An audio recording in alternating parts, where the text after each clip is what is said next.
I don't know. I mean, I've been using GoToMeeting, Zoom, what is it, WebEx, tons of them. We're in this new virtual world. Well, Mario slash Meni Yes, Mikowski, sir. how you doing this morning? We're doing great. Beautiful day in Maryland. Um, Sunny skies, about 19 degrees Celsius. Missing Costa Rica. Haven't been there since February, late February. Do you have So a flight booked? longest period of my life without visiting the home Oh my front. goodness, crazy, isn't it? Crazy. It's just so weird to think that for pretty much half a year, the country has, in essence, been an island. Every country's been an island. So strange. It's so strange to just not see planes in the sky. I mean, I talked to friends in Canada, travel agents. They are like, I mean, Canada's a huge country, and you can still, travel within the country, but they're Right. not allowed out. I mean, they are technically allowed out, but they have all these restrictions and impositions when they come back, at the quarantines, so people just don't want to leave. And then you start seeing, the same things happening in some European countries, and yeah, everybody's an island. You got to wonder, I'm sure you've been following Rafat and Skift, and their outlook has been sort of doom and gloomy regarding recovery. But you do have to wonder how much pent up travel demand is there? There's a lot of people for whom travel is non negotiable. I don't think the outlook is gloomy. I follow, articles here and there, and I don't think there's a clear picture. I think everybody that's forecasting is basic, looking at it through the color prism they want to see it, and a lot of it is political. But you can't put the whole travel in one basket. I have seen reports that they don't expect air travel to bounce back to 2019 numbers until 2024. So you read the headline and you get scared, and then you start reading the article, and they're saying that leisure travel is going to come back significantly faster than business travel, and obviously MICE is going to be the last one in the row. And then you start looking at, okay, well, short haul is going to be coming back significantly faster than long haul. So you do expect Americans and Canadians to stay within the continent, maybe not visit so much Far East. So I see some hope, and within, sort of searching the articles and sort of, I guess, cherry picking the information. So I I'm optimistic with a lot of caution. A huge part of your job is business travel, right? You personally, how many weeks a year were you on the road Oh, pre-pandemic? me? Yeah. About 20 a year. Wow. And how do you see that being impacted in terms of, meetings, events, just business travel in general? Oh, that's going to change completely. I mean, for our specific um, industry, right? I mean, what I'm seeing, and I'm a little sort of hesitant to see what's going to happen, is that the traditional travel agency, whether a storefront or in an office building, that's going to, if not disappear, be reduced significantly. The home, this whole crisis has proven that you can do your work from home. You don't need to come to an office. Obviously, if you live in a place like New York and you have a tiny apartment and you need to get out of the apartment because you're going crazy, then the office is a nice escape. So maybe the large agencies in places like New York are going to survive. But middle America, secondary cities, I think they're going to be gone, and I think people are just going to work from home. And if they have to meet, they're going to rent some space in a WeWorks or something like that, and have their own meetings, and that's it. So reaching the travel agent is going to be a challenge. So you're out there 50% of the year promoting and hyping the properties that you represent. Correct. Have any of your industry contacts left the industry? Oh, plenty, yes. Guesstimate on percentage? Any significant ones where you're like, oh no, if that guy's leaving? I mean, I would say 20-25%, but it's probably just people that were either doing it part time or people that found other opportunities in other industries. Mm-hmm. Um, what seems to be a relatively logical transition is going from travel agent to real estate. Right. So some of them are becoming part-time real estate agents, probably making more money in that area, and then leaving the travel part. But as far as organizations that have disappeared, no, I haven't seen any significant in the U.S. and Canada. I'm not really tracking Europe that much. We have a representative in that part of the world, and it's a different model, right? The U.S. doesn't rely so heavily on tour operators, Right. as much as Europe does, at least for our market. It's interesting, So right? What, in general, how does your market break out between North American, European? I know you guys also do some Mexico. yeah, but I mean, for us, every hotel is different. We don't Mhm. have a standard answer for that. Okay. In general, I would say that Europe, obviously, given the new flights and the new promotional efforts, is growing significantly. Great. Um, Canadians tend to be more on the beach side. I guess Mexicans, Latin Americans, and at a certain point, Europeans tend to spend more time in San Jose than would an American. So there's a different mix in every one of the hotels. Let's rewind for 2 seconds. How many years now have you worked in tourism? Oof.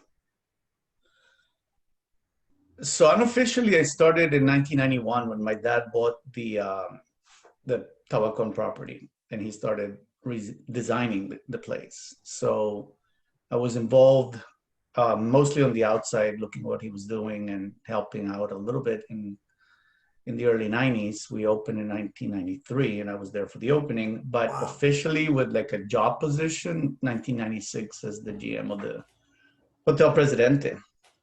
Wow. So you got into the business because it was a family business. I'm third generation hospitality. Wow. Yes. My And great uncle opened the Presidente in 63. oof. So yeah, none of us were alive then. And then, yeah, my dad was an architect, so he had a lot of hotel projects for clients, for himself, for the family, and eventually that led to opening Tabacon in 1993. And that's an incredible arc of time. In that I know. time, what do you think has changed the most? Well, there's a lot of fronts that have been changing, and I think most of them are changes for the good. Obviously, when the Four Seasons opened, I don't recall the exact date, but it was a few years ago, a lot of years ago. Maybe That 2000. brought Costa Rica into the luxury market. I mean, nobody was doing luxury at those points until Four Seasons demonstrated that there's a demand, there's a niche. They actually came in and showed us how to do it, right? And everybody sort of jumped on board. Not everybody, most people jumped on board on the high-end segment of the market. So that was a big change. Another change is the push for sustainability that's obviously been sort of spearheaded by a lot of colleagues that are huge believers in the program, and then sort of officially acquired by the ICT and pushed by the ICT with the CST CST program, and motivating all the companies to participate, become more green, more sustainable. Now, I guess the word is regenerative. So I don't know. That's what I'm We hearing. keep rebranding things, don't we? I know, right? It's always fun. So those would be the two major pushes that I've seen, and I guess the third trend is the one I mentioned about opening up flights to Europe and becoming less U.S. dependent. Mhm. And I mean, on the topic of sustainability, and we all seem, for some reason, we all beat up on Cancun. Uh, how do we avoid becoming Cancun? Or do you think that that's a slow, inevitable march for all popular tourism destinations? I think Costa Rica has done a great job, and I think that if we keep the direction that we have, which is, I don't think it's planned. I think it's organic, but I think it's the right direction, which is if we can keep, I don't know how, and I don't think it's legal, but it could be done. I'm not a lawyer or a politician, but if you can keep Guanacaste, especially the Papagayo sort of cluster with the whole corridor to Tamarindo as your big resort destination where they're going to be developed, and that's where pretty much everything is earmarked, right? You've heard about the one and onlys and the mandarins, and everybody that's supposed to come to Costa Rica at some point is scheduled to go into that area. Mhm. If we leave that area to become our Cancun, and the rest of the country can be our sustainable, independent hotel, smaller development, more sort of organic, more family owned, then we can have a nice success story of combining both. Yeah. Obviously San Jose is a city, so you will have the big hotels, and that's inevitable. But outside San Jose, I think we can keep all the other regions the way they are and with the same model. Back to San Jose and downtown, do you think there's potential for a San Jose center resurgence? As a tourist destination or as Yeah, a I mean, city? could you see a larger chunk of people actually, for a lot of Latin America, you're going to go visit the capital city. Now, granted, Correct. we don't have Lima, we're not Bogota, but could you see, particularly, with your Mexican or European tourists, people spending a little more time downtown? So here's a little bit of a chicken and an egg scenario, right? The reason that downtown San Jose is not more of a tourist attraction is because after sunset, there's very little life in downtown, right? I mean, you want to go to the city, especially if you're young, you're looking for culture, you're looking for nightlife, you're looking for a little bit of stuff that you don't get in the rural areas. It would be fantastic if we can repopulate San Jose and make it a vibrant downtown. A lot of cities, including where I live in Washington, have programs where you're bringing back the young people through subsidized housing, smaller apartments. I mean, there's so many buildings in San Jose that are empty Hmm. that could be converted into, 80 square foot, 800 square foot apartments, 80 square meter apartments, or things like that, that you can attract like young people coming out of college and make San Jose a vibrant young city. And then you're going to see a lot of tourism wanting to stay there because that's where things are going to be happening. You see it a little bit in Escalante, you see a little bit of Barrio Amon. We need that more sort of in the downtown area. Yeah. Is there any long-term plan for San Jose? I've seen a few floated, but do you know if there's Yeah, I anything don't know. traction? I mean, you would have to ask the municipality on that one. The mayor had his plan to repopulate San Jose, but in his mind, San Jose was Romoser and Paseo Colon and sort of more west than the actual center Yeah, of the city. yeah. It sure does. I'm here in Romos, or a few blocks from the U.S. Embassy in Sabana Park, and obviously this neighborhood's going vertical. The Oh yeah, drag is it's expensive, so I don't know if it's right, going to be terribly accessible to exactly. the youth. But you can have that same effect because you already have the buildings in downtown. Somebody Yeah, just has to go and retrofit them to become small apartments. yeah. And then the city has to have a program to attract people to move in. I mean, but it's not terribly, it's not that difficult, I think. Has this whole half-year pandemic lockdown, et cetera, had you rethink any of your major assumptions about tourism or how you and your team operate? In what sense? Well, I'm saying just like maybe now we're all questioning the need for business travel. It's a pretty expensive line item for anybody that does it. Is there any line item or any practice or anything at your properties or in general in your business where you're like, maybe we should do this completely differently? That's a good question. Well, the question is, when we come out of this, are we going to go back to? Like, everybody says we're not going back to whatever it used to be, but what is travel going to look like? I mean, that's the big question mark, and we are trying to address all the issues. And I'll give you sort of a clear example. We in Tabacon have had a fantastic breakfast buffet. I mean, it was one of the highlights, like a huge spread. That's gone. Right. I mean, is that coming back in a year after vaccines and whatever, or is it really gone? Hmm. So there's a lot of issues that are basically question marks at this point, and we don't know if they're going to be transitional or if it's here to stay. True. Regarding sort of the political frustrations, in the sense that tourism seems to have been maybe taken for granted or a little bit forgotten in Costa Rica during this pandemic, at least from the political view. What do you think are the misunderstandings between this very boutique and disparate, atomized industry and maybe the politicians, economists, and bankers? What do they not get about tourism? What do we see that they don't see? Or what do you wish they understood that they don't seem to understand? Um,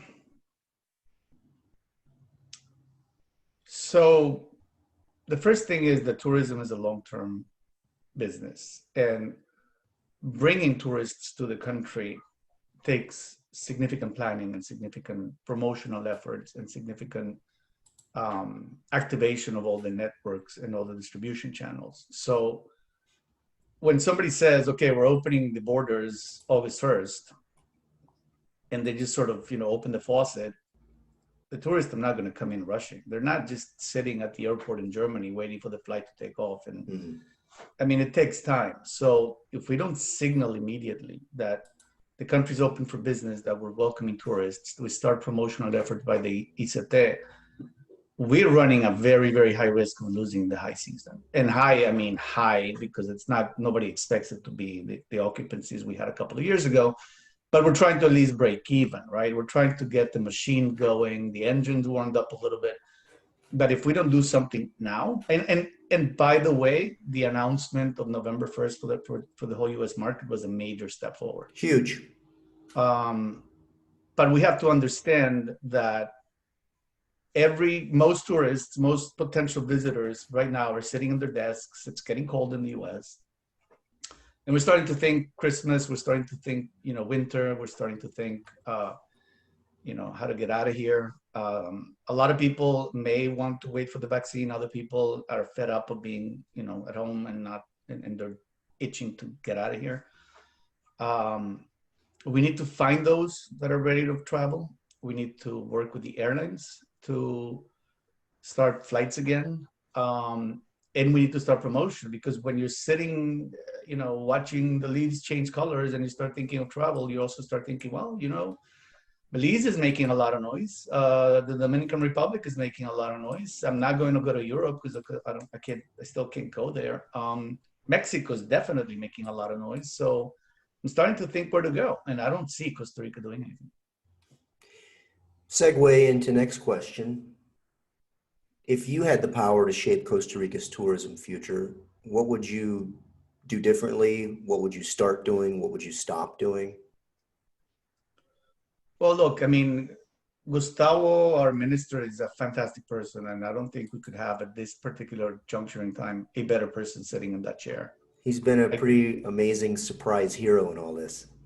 The surprise part I don't agree with, but the rest I do. I mean, he's a known entity. He's a proven entity. He's a hard worker. He's a very, very smart person. So I'm betting on his skills right now. He doesn't need my advice. He knows a lot more than I do. There's nothing probably that I can suggest that he doesn't already know or is thinking about. So he needs our support as a sector. We need to sort of, get behind him, support his actions, understand. This is extremely important. We need to understand that he is not the boss.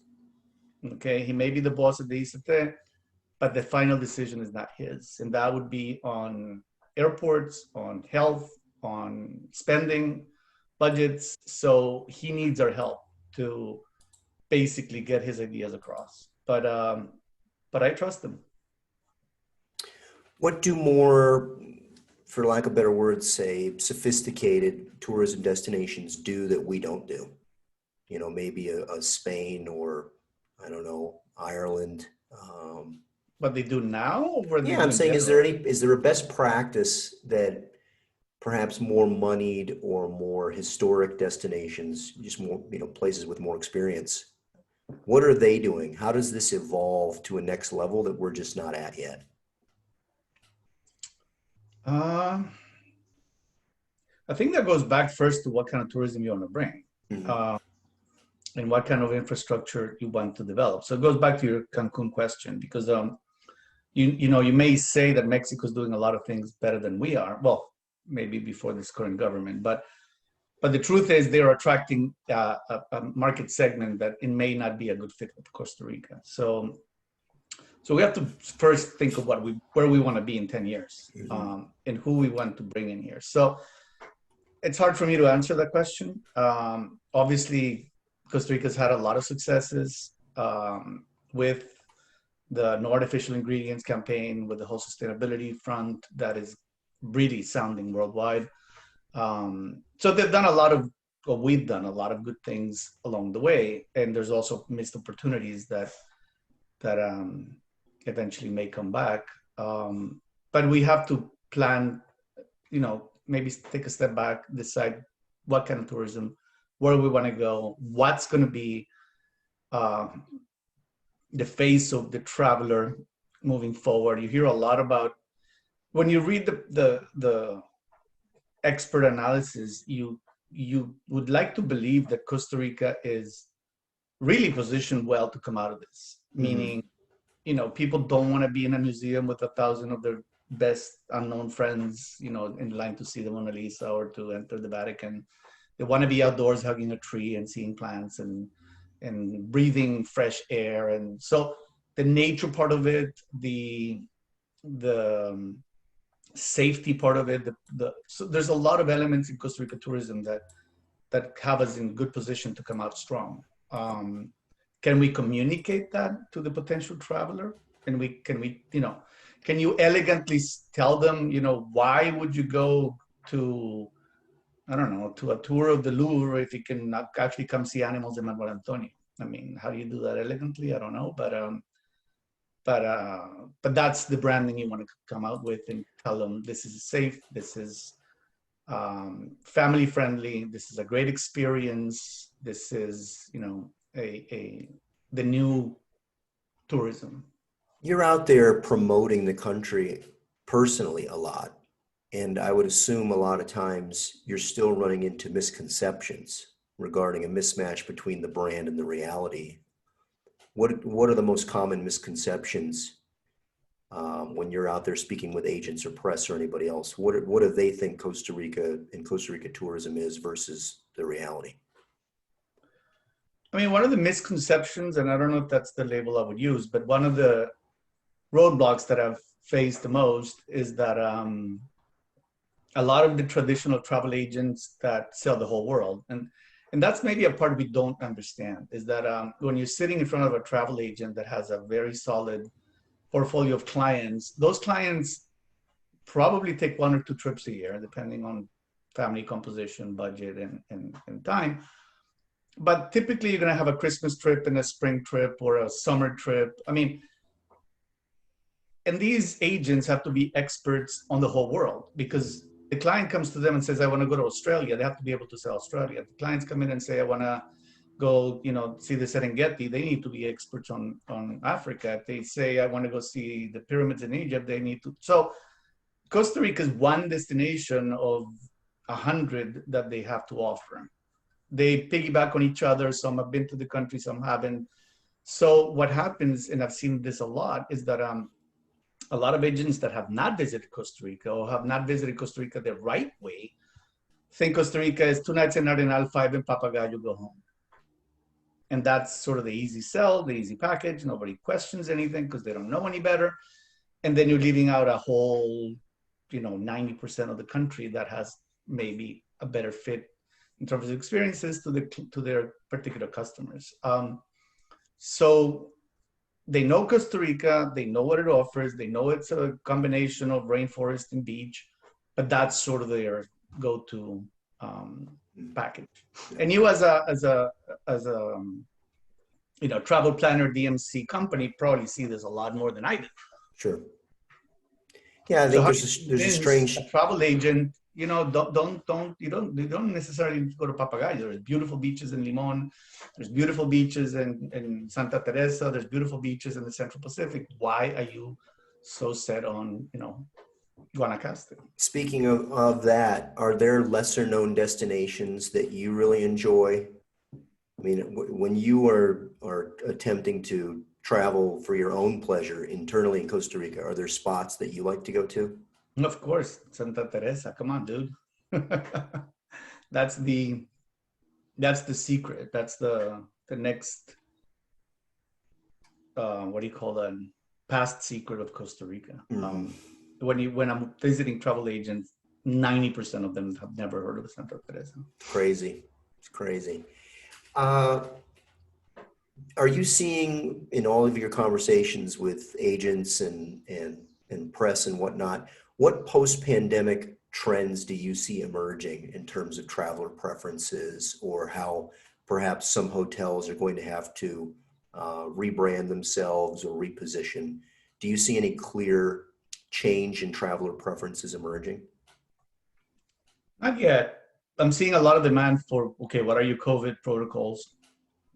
We need to communicate clearly. But here the challenge here is not just communicating, but actually implementing. And we are living that. Because one thing is telling you, okay, when you check in, nobody's going to touch your key. Your luggage is going to get disinfected. People are going to be wearing gloves and masks. The other thing is implementing that 24/7, every single employee, every single member of the staff following protocol, because it's not easy. I Yeah, mean, come on, you don't, who wants to wear a mask 8 hours of work? But that's the new normal. But I mean, tough, tough. What's your favorite thing about working in tourism? What do you enjoy? What's kept you in this industry for all these years? okay, so this is going to sound like a huge cliche, but it's actually, Fair enough. uh, there's a lot of jobs that may pay more, may be more interesting, but what we need to understand is we are creating experiences, we're creating memories, um, we're making people happy. I mean, we're dealing with people on their vacation time. Okay, so you're not dealing with sick people ideally. You're not dealing with life or death situations. I mean, the biggest problem you may face is that somebody missed a transfer or somebody missed a flight, luggage got lost, and they didn't like the room, the food was not up to, but when you compare that to serious mistakes, instead of buying 1,000 shares of Apple, you bought 1,000,000 shares, and now you have to find a way to like correct the mistake, or you prescribed the wrong medicine, or you miscalculated the retaining wall, and whatever. I mean, we have we have it, and everybody's going to hate me on this, but we have it relatively easy as opposed to other Up to professions. now, for So sure. I You've mean, I know mentored. there's really bad customers that yell at you because their food came in 5 minutes late, or Yeah. but at the end of the day, people are traveling to have new experiences, to see new countries, to spend their leisure time, and all you need to do is deliver. Because we You have have been a everything. We have a mentor. beautiful country. We have really capable staff. I mean, that's one of the advantages that's really not appreciated in Costa Rica, is that Costa Ricans, you can say whatever you want about Costa Ricans, they are hard work, or we are hard workers. We are smart, educated, pura vida people. I mean, when you start traveling to other parts of the world and you see the service levels, we are fantastic. Yeah, there's something inherent to Tico's that it just seems like built for tourism. Yeah, Everyone's a natural guide yeah. who loves their country. Everyone is very proud of their history and their connection to the country. It's something you don't, again, almost taken it for granted, but the talent level here is unbelievable. It's the talent level, and I think it goes back to the whole democracy and the whole we're all equal kind of thing. Yeah. That you could have the Prime Minister of Canada sitting in your restaurant, and you're like, hey, my Pura Vida, what do you want? How's your ceviche kind of thing? And, you know, like you don't lose it there right then and there. Right? It's a fact. It's a very rare thing, and it would be interesting to have some sociologist, a historian, try to break it down. Because particularly for the rest of Latin America that's had such a rough history, service is very different depending on where you go. Yeah, yeah. And we don't quite know how to communicate that or take advantage of that huge competitive advantage. So that kind of leads me to my next question, which is, I've seen Costa Ricans make real connections with customers all the time, Yep. become lifelong friends, end up studying abroad in the home country of a customer. It's just incredible how tourism Marry connects. them. It Yeah. happened to us a few times. Yeah. Hopefully before the baby, right?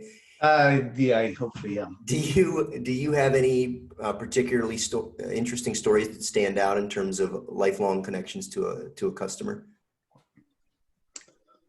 Not particularly because I'm not involved in the operation so much that I actually deal with customers. I've had a lot of history or stories with travel agents, which Mhm. is my end of the business. But somebody that actually sort of stayed with us at the hotel, you would have to ask more of the GMs, the frontline people that actually have the one-on-one connections. But this is what I was going to ask you earlier. Sorry for speaking over you. Uh, you've been mentored to a handful of people that I know in the industry. Who were your mentors when you were coming up in the industry? Who were Oh, the my people? dad. Yeah. My dad. I mean, Hmm. that's easy answer. And what about out there in the industry? Who were your seniors, or have been your tight connections? Basically, who are your favorite people stateside or European side? Who are the people that you've shared information and learned from?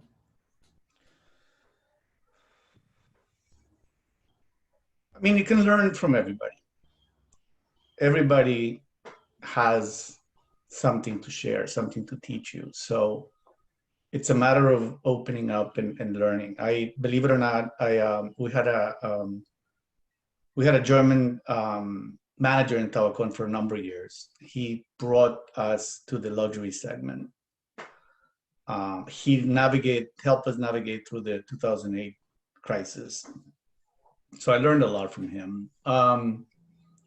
I've learned a lot from chefs. I've learned a lot from sales reps in the US. When I started doing my sales representation, I really jumped on organized road shows first by leading hotels of the world, now by small luxury hotels of the world. And you see the professionals doing their job and people that have been doing this, establishing connections with travel agents.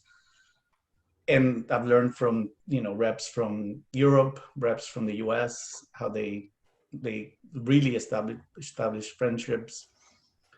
On Costa Rica side, people that have impressed me as people that are passionate, that they've done their jobs well. I would say Glenn Jean Paul from Finca Rosa Blanca is definitely an iconic person. Hans from Cayuga is definitely an iconic person in our industry.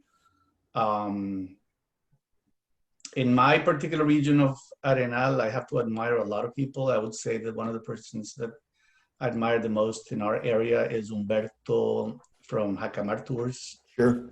Guy that arrived in Arenal with a backpack. He was a guide, and now he's like a huge entrepreneur with multiple businesses. So there's a lot of success stories like that. The people that are hard workers, entrepreneurs, risk takers that have eventually succeeded.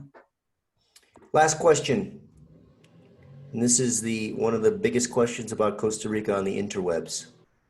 What is Pura Vida? Wow. So pura vida is a verb. It's a noun. It's an adjective. It's a salutation. It's an insult. It's whatever you want it to be, right? Um, I have a friend in the industry that says that you can have a whole conversation between two ticos only using the phrase pura vida. Like, you just see somebody say, hey, pura vida. No, pura vida. So, mae, ¿qué? Ahora qué va? Pura vida, mae. Mae, no, mae. no, no, no, no, ay, más o menos por ahí. Sí, más o menos por ahí. And you just have a conversation. It's everything. It's a lifestyle. It's a slogan. It's a culture. It's a way of life.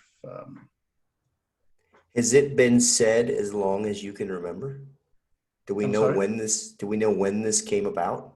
No, and I'll tell you something. When they decided to rebrand the country as from the no artificial ingredients, and they came up with this essential thing, whoever did it.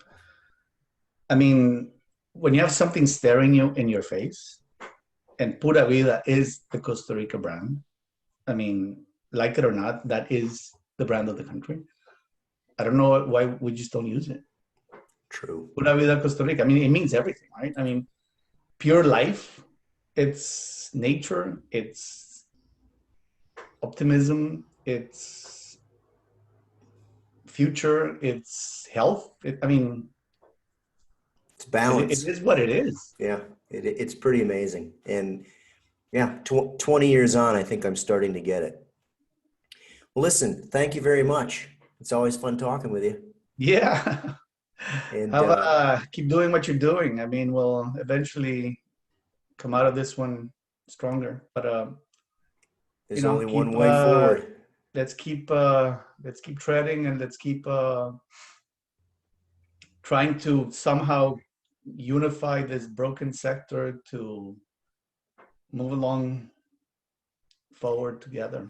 Yeah, I don't know if the expression is true, but sometimes broken bones heal stronger. I don't know if that's true or not. I've heard it said, so I'm gonna assume that's true.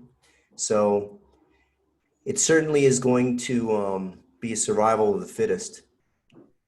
And Yeah, but the question is not whether it's survival of the fittest, because it is. It's how many will survive, and we need to find a way that those that do are the most and not the least, because unfortunately and fortunately, it's an industry in Costa Rica that is, I don't know what it is, 85% or something like that, small companies, yeah, small entrepreneurs, yeah, and those are the ones that struggle the most if they don't have the financial backing and know how to get out of this.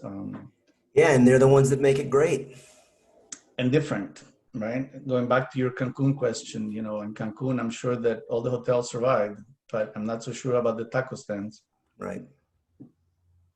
Again, thank you for your time. Enjoy the rest of your day. Pura vida, take care. Ciao. Bye.